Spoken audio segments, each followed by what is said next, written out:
I'll start. My name is Rod, and I like to party. So you mean whiskey? What? You're saying it weird. Saying what weird? All of it. Where do you get off?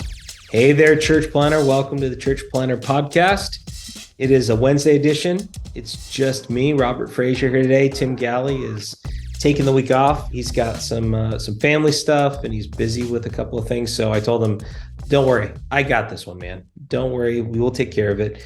And today, I'm pretty stoked about this. I have one of my friends, Josh Branham. He's a pastor here in our hometown of Boise, Idaho at Hill City Church.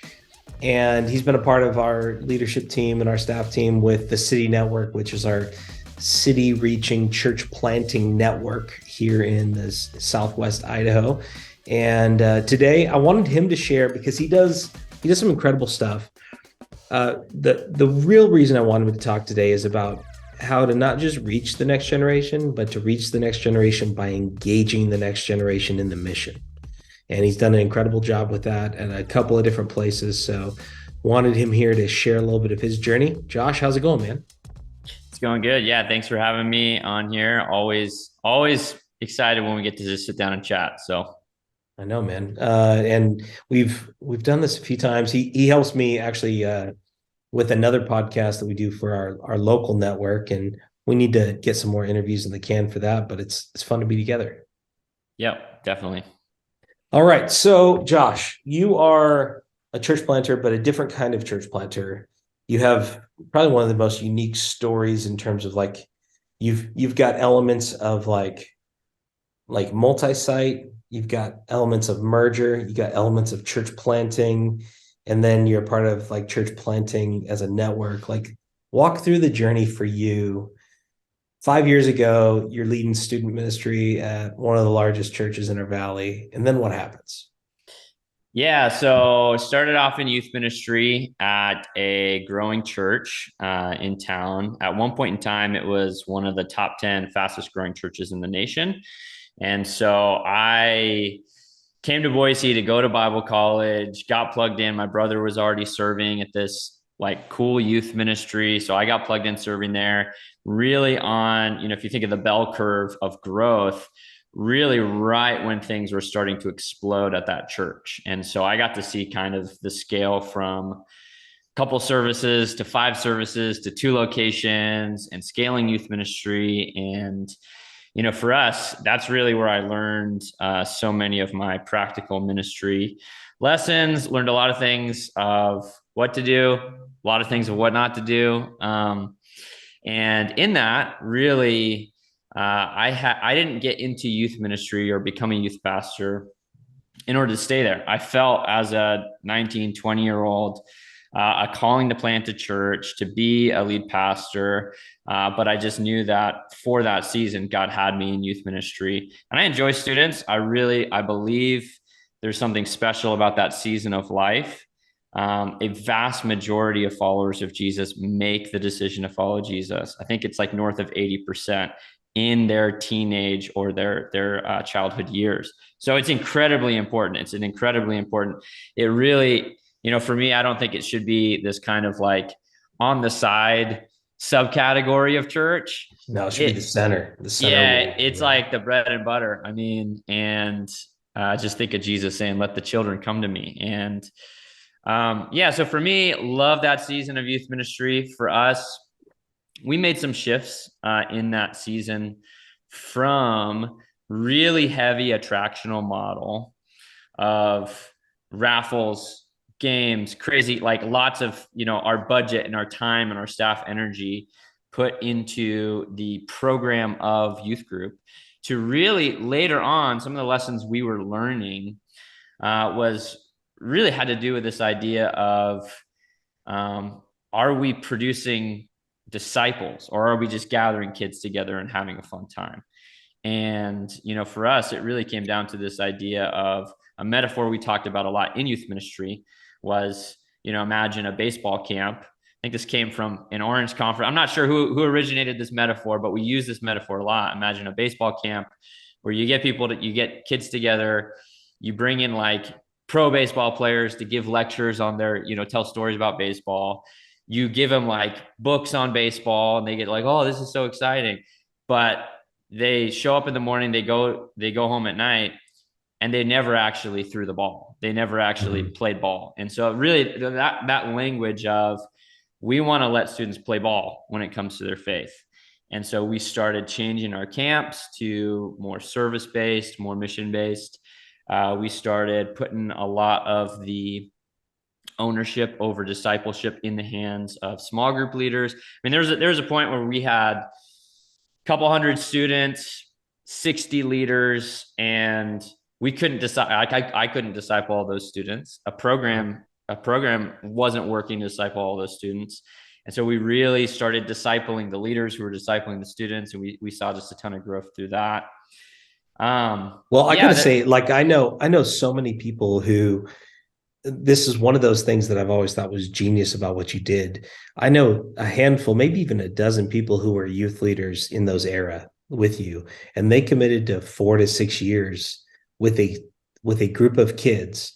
And that became like this little group of disciples that they followed from 6th grade through 12th grade. And then they became the adults who then were pouring into the next generation. That's a really high ask.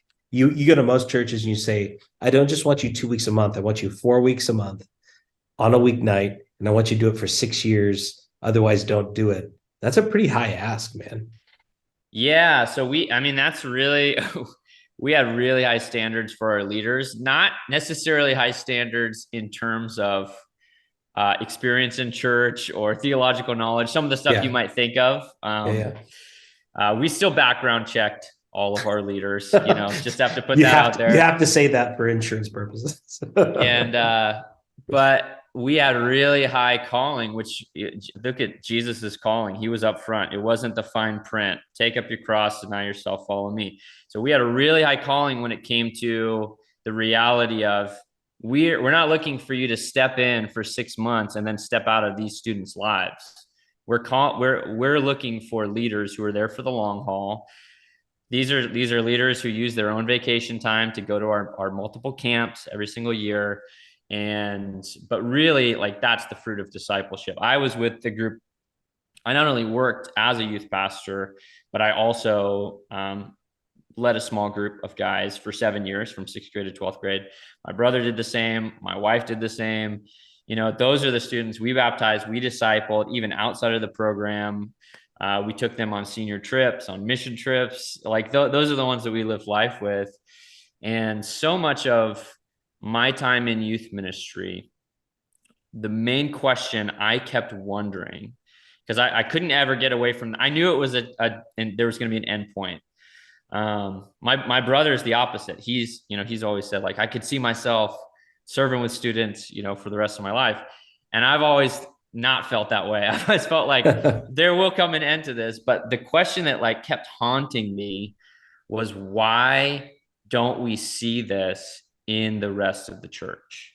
Yeah. And really that calling to plant a church was really kind of bound up in this idea of, what if we saw the same kind of growth? Like, why is it that you have to, you're not seeing 80% of adults make decisions to follow Christ? Like, those are the kinds of questions I really wrestled with. And that was really the heart behind planting a church. There was an opening. We were multi-site. There was an opening for the campus pastor role at the smaller, struggling campus, about 100 people, maybe a little bit less. Other side of town. I love that part of town, kind of lived close to that area.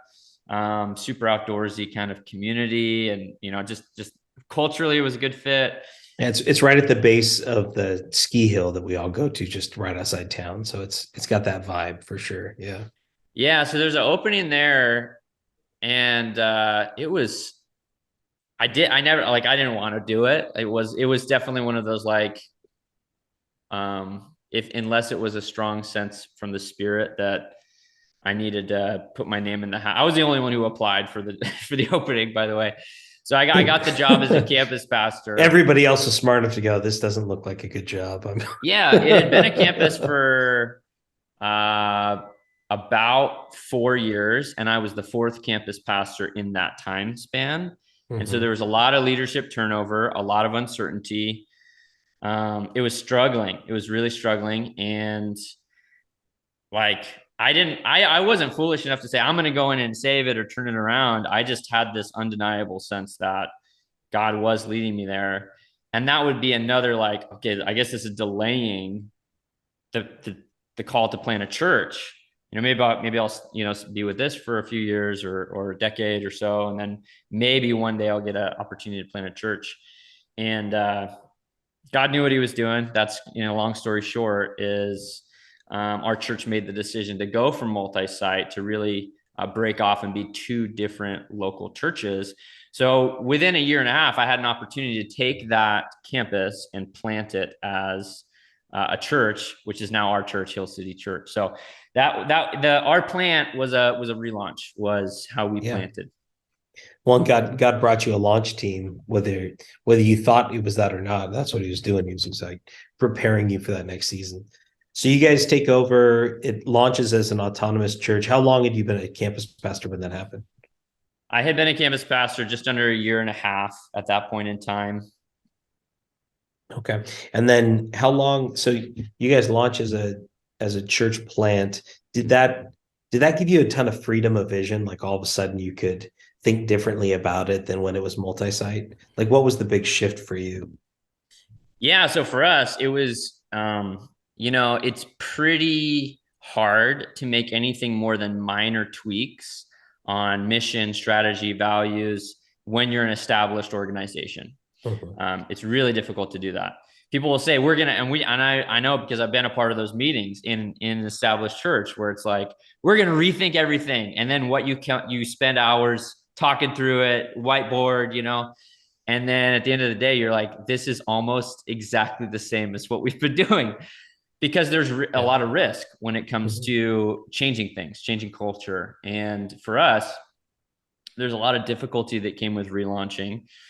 But the biggest benefit was the freedom to be ourselves, to be the church God called us to be in our neighborhood, in our context. And so, yeah, we took, the good from the culture that was already there. We tried to leverage and capitalize it. We didn't want to throw everything out, because there were some good things from the other campus pastors who had led before me, from the people who had, like a faithful remnant who had stuck with it through very difficult times. You talk about there are some seasons where the church needs kind of a refining or a pruning. Well, we had that. That was our advantage. We had 5 years of pruning before to see who's all in. And so we really started with a smallish group, but it was a group that was really committed to one another. They were committed to relationship, and they were committed to our area, our part of town, whether or not they were committed to the values of the church or. So those are all the things we had to redo. And there was a ton of freedom in that. Awesome. And what would you say is the biggest shift from the organization that you had been a part of to what Hill City is now? Yeah, for us, I would say more than one of the things, I'd say two things. The first one is, so I had just been wrapping up my master's program in preparation for launching the church. So we planted the church, and I wrapped up my master's program that year. And so I had been. And you had a kid that year too, right? We had a kid that year. Doesn't everybody have a kid the year that they plant a church? That's like a part of the process. That's right. And I started seeing a counselor that year. So there you go. we all do that too.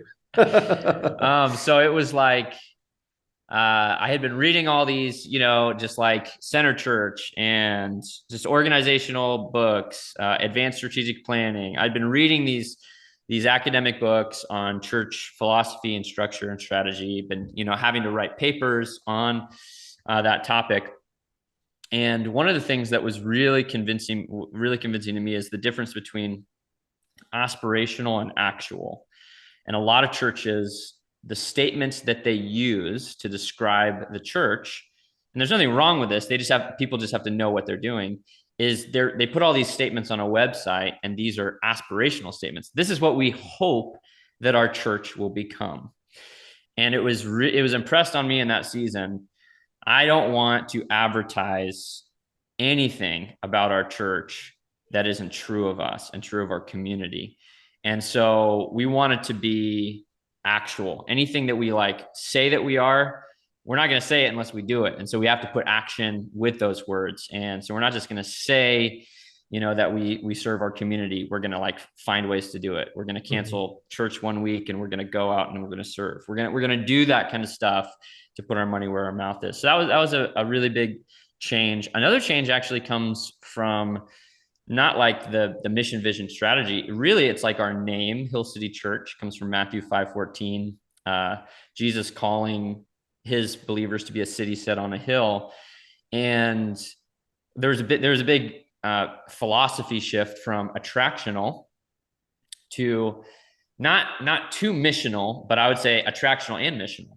And adding both components. So if we're still about the gathering, but we're also about this gathering. And there's the picture of the city set on a hill is really powerful to me because God is building a people, a community. That's what a city is.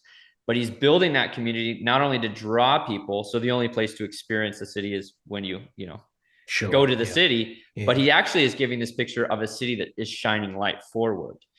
And it's not just drawing people, but it's actually going out from that place, being the light of the world. And so this is that picture of trying to do both and do both well, was probably the largest shift. And our first, like it was just me at first. And then a few months before we launched Hill City, we brought on my friend Jake. And that was the piece that like, I would say got him where he was like, yes, like he was like experiencing a lot of the like program heavy, draw people, attractional model. And I was like, we're not going to stop doing church. We're not going to stop Sundays. We're not going to stop gathering. We're just going to try to also do that light of the world out in the neighborhood, making a difference for Christ thing.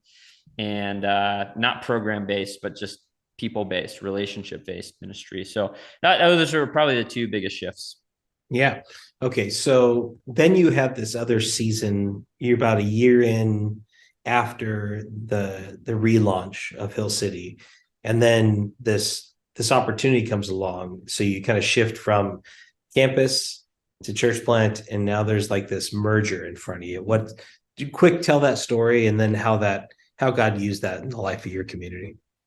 Yeah. So we've wanted to do church. We wanted to plant a church since day one. We saw how much of a benefit it was for us when we were just kind of contextual for our community.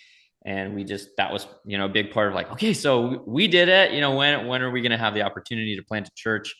And we were just starting to grow and have this season of kind of harvest season where, at first wasn't like a huge growth trajectory with attendance or our church size or budget or any of that sort of stuff initially. But a couple years in, it was like, okay, we're starting to see the first fruits of that. Baptisms are going up. We're starting to see some movement. Then COVID hit and it was like, no one knew what anyone was doing and who's a part of our church, who's not. It was just kind of crazy. In the midst of that, there was a church just down the street in downtown Boise. So we were more proper North End, and there's a church just about a mile and a half away in downtown Boise that their pastor had resigned 2 weeks into the COVID shutdown in March of 2020. And they were really it was an aging congregation in a historic church building, 110-year-old church building. And they were trying to navigate COVID while navigating, are we going to rehire for a new lead pastor? Are we going to merge? So essentially I just reached out to them and just said, hey, if there's any way, I knew that pastor, I'm familiar with the church. Both of us were connected to Boise Bible College. So there was kind of a mutual connection there. And I said, hey, we'll be praying for you. Anything you need from us, because everyone was doing online. I was like, you could even like use our online sermons. They didn't end up taking me up on that, but it was just like anything you need, just like let us know. I know it, I know it's probably an extra difficult season for you guys. That turned into a conversation July 2020 of, hey, would Hill City consider merging with us? And we went on a 3-month discernment phase. And by October of 2020, it was decided with everyone that needed to, prayer, fasting, discussions, vision nights, worship, we did all that sort of stuff. And then in October, it was officially like, we're merging. We had, they needed a congregational vote. We needed all the elders to be on the same page. That was all good. And we officially merged and moved January of 2021. So that's about 5 months, kind of start to finish of that merger. And then here we are a couple of years removed from that, and God has just significantly blessed us. We've had the opportunity to remodel the building, fix a lot of maintenance, but really just ministry wise, we've seen a ton of growth. We're reaching a lot of young adults. We're reaching students from Boise High School. Our church literally shares two boundaries lines with Boise High School. So you basically like share a wall with their gym. It's like literally right there. We've had the opportunity to have our students walk through their halls and pray for the school year before school starts. We've actually met in their gymnasium when there's times where our youth area has been closed for renovations. It's been really cool. God's doing some really, really amazing stuff. So beyond, like, I am a huge fan of the building that we're in, and we're in this historic building. But beyond the move in location, the community, the culture of our church has really been strengthened a ton through the merger. So yeah, we're not yet 5 years old. This fall, we will be 5 years old as a church, and it feels like 20 years. I mean, I was going to say, I can't believe it's been 3 years since the merger. It feels like yesterday. Yeah. Yeah. Nuts, man.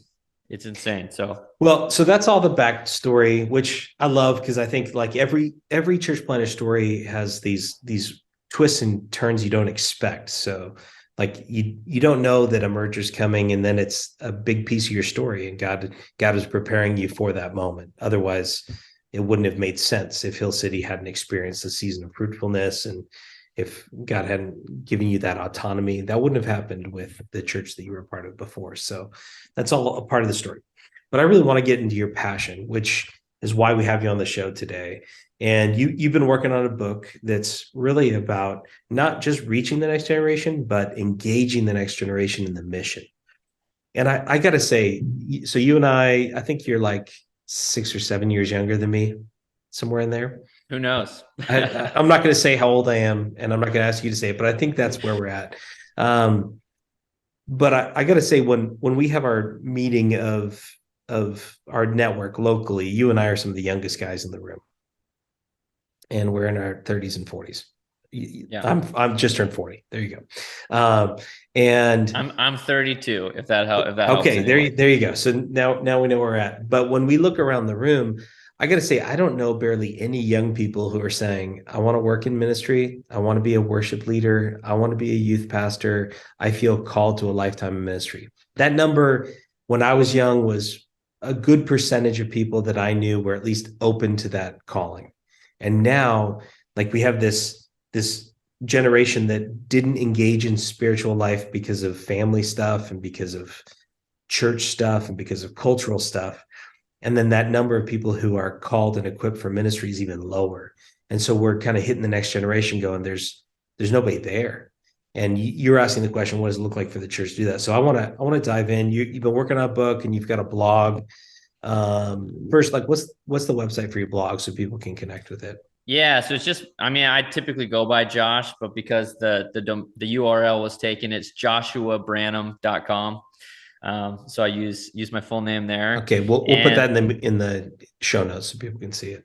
Yeah, I appreciate that. So yeah, I mean, really, the book is written to young leaders or to an older leader who wants to either revitalize some of that youthful edge that they used to have, or they want to mentor or they want to use it as a discipleship tool. I want to go through this book with an emerging leader that doesn't even know that they're an emerging leader yet, but you see something in them. So yeah, I've got this book that I've written in a publishing process, looking for options there.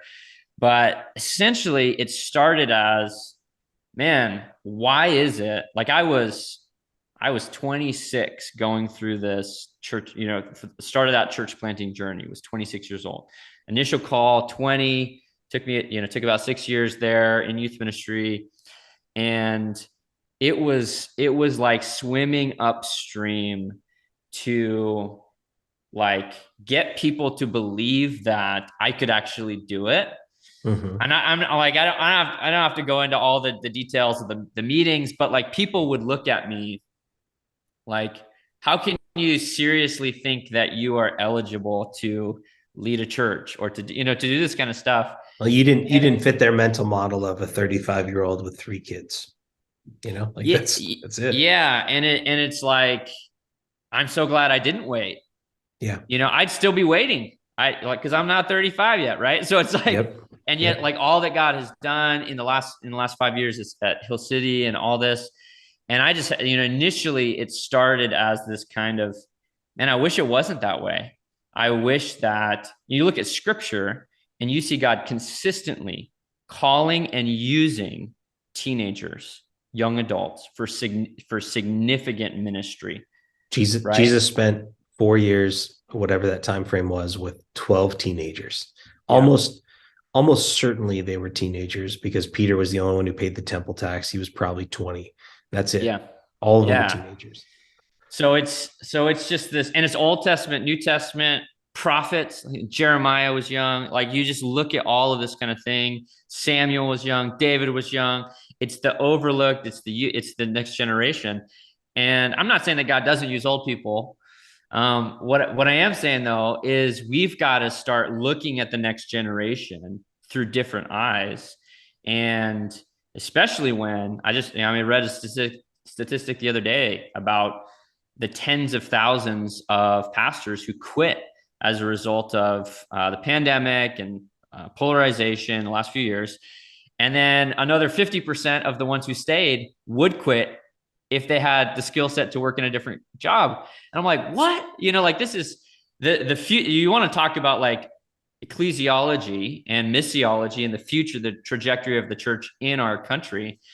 We need young leaders. We need emerging leaders. But so that's not how it started. Like I'm looking at it now and I'm like, man, I'm so glad that I have an outlier kind of story as being trusted.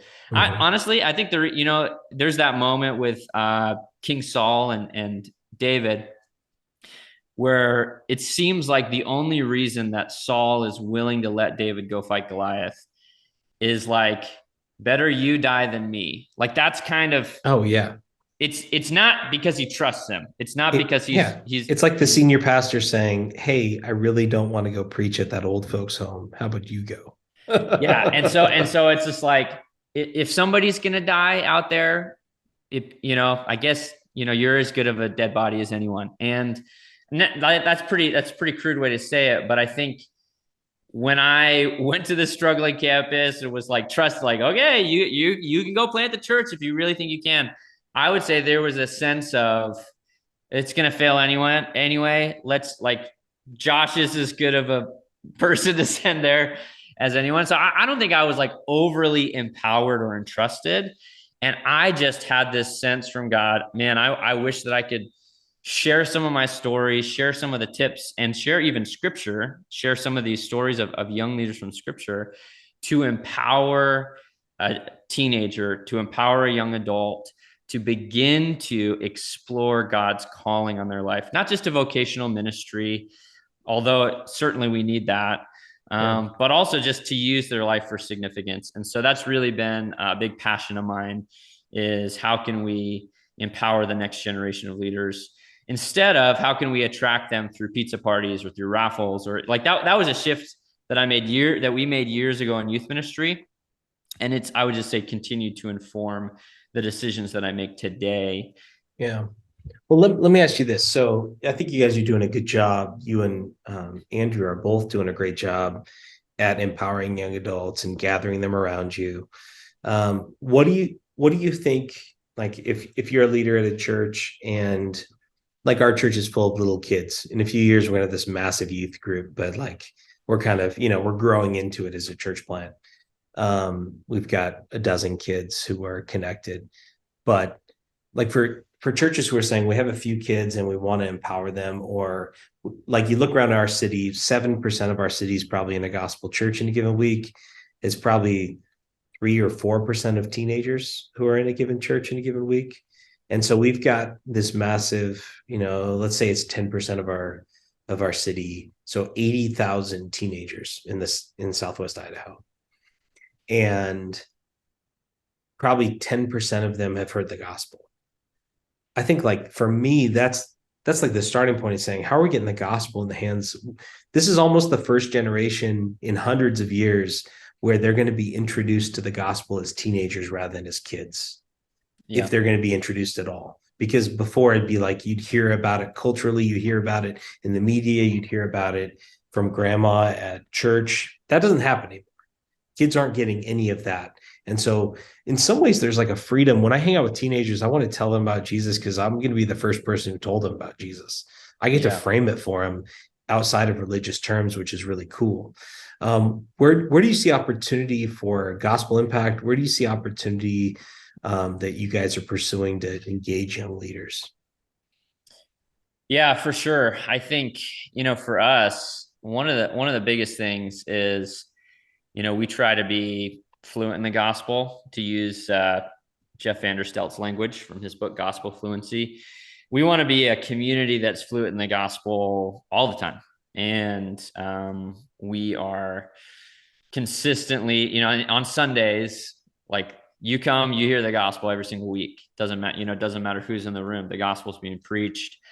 But more than that, I think, it's at our homes and our tables, taking discipleship of kids. You mentioned that. It's incredibly serious to me, discipling my own children.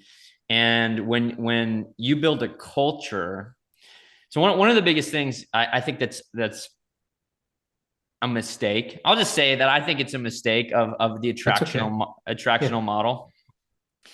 Is it's that idea of what you win them with is what you win them to. Mm-hmm.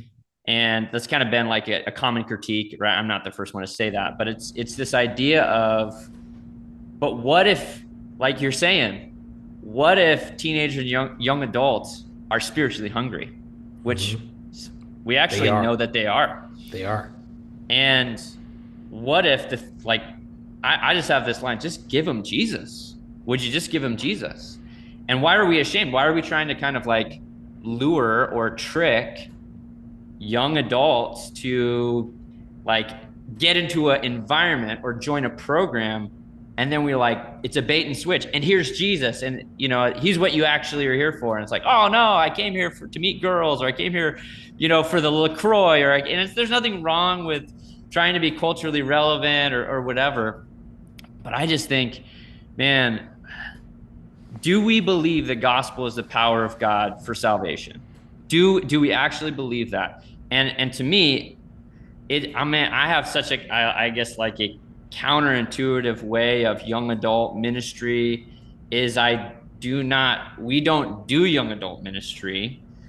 We preach the gospel. We're passionate about Jesus, and we try to have a church. We actually have an incredibly intergenerational church, and we've got 60-year-olds discipling 16-year-olds and everywhere in between. And it's just this beautiful manifestation of some of the diversity of the body of Christ. But for us, it really has to do with this idea of just give them Jesus and let him win their hearts. And if we are continuing to build a community that's on fire, it's actually the passion that people see in me or see in anyone who's a part of our community for the gospel, unleashing that passion on a college campus. That's how we've had entire women's basketball team from BSU. We've had sororities and fraternities. We've had all of these kind of things. We do zero and I'm not saying you shouldn't do on-campus ministry. I don't go to the campus and try to get people to come to our church. A young adult who comes to Hill City and they're radically changed by the gospel of Jesus Christ, there's a quick turnaround at our church to them experiencing the gospel and them actually being commissioned. And I've got to go tell my friends about this. Like there's an expectation of mission shortly after somebody, is baptized. It's like, all right, hey, you're still wet. Who are you going to tell about this? Right. Yeah. So I would say for us, it really has a lot to do with building a community and a culture of, first of all, everyone loves Jesus, just gospel, just saturated community, but then also a culture of mission. And we're all doing the mission. It's not me going, like the pastor doesn't have to go to BSU. It should be the BSU students who are going to BSU. It Yeah. should be, it should be like you in your neighborhood, making Jesus known in the neighborhood. That's one of our core values. And like I said earlier, I hate it if that's just a core value that sounds good on a website and we don't actually do that. Like we really, it's a big deal to us. So Well, I want to shift just real quick into Dallas Willard's famous two questions. What is your plan for making disciples at Hill City, and is it working? Like, what does it look like for you to commission and train and equip people in the gospel and that gospel fluency in transformational, like becoming like Jesus? And how's that working in your context? yeah, so our discipleship is like the one word adjective I would use to describe our church. It's a big deal to me, and for us, I talk about our discipleship process more like an environment. We use plants. We have a chart with plants, and we have these 5 stages everywhere from pre-faith, new faith, young faith, growing faith, and mature faith. So really a lot of it, and we show this chart a lot to our it's almost like a joke, like, hey, you guys seen this chart? And everyone's like, yeah, we've seen the chart, but it's that idea of like, this is one of the central teachings of our church. And really a lot of the discipleship process for us starts with, have we clearly stated that growing towards maturity in Christ is the goal? Because a lot of people, we've got those 5 charts. If the first, or 5 stages, the first stage is pre-faith, and then the second stage is new faith. A lot of people, that's their only chart. Yeah, they got there and they're done. Yep. Okay, you're new to faith. Great. Now you just attend church until you die. And that's a very low vision and a very low calling that does not line up with the calling of Christ. And so for us, it's like, okay, that's great. You're really just beginning this lifelong journey of discipleship. Yeah. And so really the first point of our discipleship process is, have we clearly communicated and articulated? And for us, it's not clever, it's not fancy. We show the same chart over and over and over again. People know it. It's in our church membership video. It's everywhere, right? What are the vehicles for transformation? Like, what's that look like in context? Yeah, so part of clearly communicating it is we not only describe what each one of those 5 stages is, but we actually talk about what you need to get to the next stage. And so we have, hey, if somebody's in this stage, this is what they need. So, okay, pre-faith. What does someone who's pre-faith need? They need the gospel. They need to hear the gospel, experience the gospel. Okay, so like if we encounter someone and we're like, oh, you're not yet a follower of Jesus, man, we got to talk to you about Jesus. We got to talk to you about the gospel. We train every single one of our life group leaders with that process and the clear steps that help move someone from one step to the next. The next vehicle, I would say, is we talk about our discipleship process like an environment. So like a plant. I don't grow a plant. I create an environment in which a plant can grow. And it's the same thing with our faith. God causes the growth. And so essentially, what is the environment in which someone grows in their discipleship? For us, we have three main vehicles, and we just basically tell someone, hey, you want to grow in your faith? You need to be in these, like a Venn diagram, you need to be smack dab in the middle of these 3 environments. The first environment is Sunday worship. It's the worship gathering. So we are not forsaking the gathering. We think it's really important. And so we want you to be here, worship with us. That's also a great vehicle for sharing the gospel. The second vehicle is, we call them life groups, but really it's small group ministry or mentorships. Could be a prayer group, Bible study. Like essentially we just say, like, who is your church? Not what church do you go to, because you could answer that with the worship gatherings, but who, like the names of the people who are your brothers and sisters. Yeah. And for me, I can list the names of the people who I mentor and I disciple and so on and so forth. And then the third vehicle is spiritual practices. So you have large group, small group, and then individual or family unit would be the spiritual practices. What are the rhythms and the disciplines that you do Obviously, Bible reading and prayer is a big part of that. But we leverage our Sunday teachings to help train people in spiritual practices. We utilize things like prayer station nights and some of that kind of stuff. Like our church events are not just events for gathering a community; they're actually training grounds for like, hey, we want you to be doing this kind of stuff on your own. So basically, this is how we say it. It's like if somebody is doing spiritual practices, they're in a life group or they're being mentored by someone, and they're showing up consistently on Sundays, that is the environment that is conducive for their faith in Jesus to grow. Yeah, because that's the Jesus-shaped journey, right? You get connected with the community, you're formed through relationship, and then you live out the calling of God in your life. That's the three pieces, up, in, and out. I love it. Yep. So, and that's, again, I'm not saying that we came up with anything. Like this is many churches do this. What we've done is we make sure everybody knows this is what we do at Hill City. And if, so it's and like if you messaging discipline. You're staying on message. Everybody knows what you're about and what you do. Yep. To the point where people who've been around a long time were like, we know you want us to join a life group. And we're like, seriously. And we have hundreds of people in life groups. We have like the same thing that we saw in youth ministry years ago. We are seeing that with adults. We're seeing a high level of adults either making disciples or being discipled in a small group context, people high level of serving and involvement and all the rest. So yeah, I mean, I would just say it's really simple, but being clear, making sure everyone knows like the goal is maturity. The goal is not just move from pre-faith to new faith. The goal is to continue on that journey with Jesus.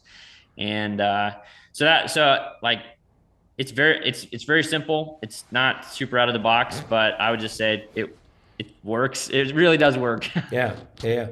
Well, Josh, I'm really glad you could come on today and talk. I think the next generation stuff, what I'm taking away from it is it's not about designing ministry for young adults. It's about inviting young adults into the mission, into the kingdom work, and letting them play their role where they're at, be a part of what God's called them to. I think that's brilliant, and I love watching what you're doing. It's been great watching Andrew, your brother, put together this young leaders cohort alongside of our church planting network. I think it's going to pay dividends and kind of creating a network of young adults who are committed to the mission. Some great stuff. So if people want to connect with you, you're working on the book, but the website's joshuabranham.com, and do you have socials that people can follow as well? Yep. I'm on Instagram, Facebook, Twitter, YouTube. It's all at Joshua D. Branham. Joshua D. Branham. Because right. Danger is my middle name. I love it. Or no. David. David. And Branham's Branham, Branham. So yep. make sure to follow Josh. And thanks for being here, listeners. We love you. We do this because we care about you, and we believe that you can't reach the people no one else is reaching if you don't go where no one else is going and do what no one else is doing. So make sure to get out there, connect with us on social. Church Planter Podcast, and we're looking forward to connecting. Make sure to like, subscribe, review, whatever your podcast service allows you to do. Go do it.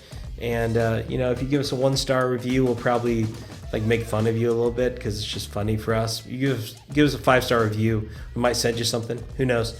Thanks for being on here. See you next week.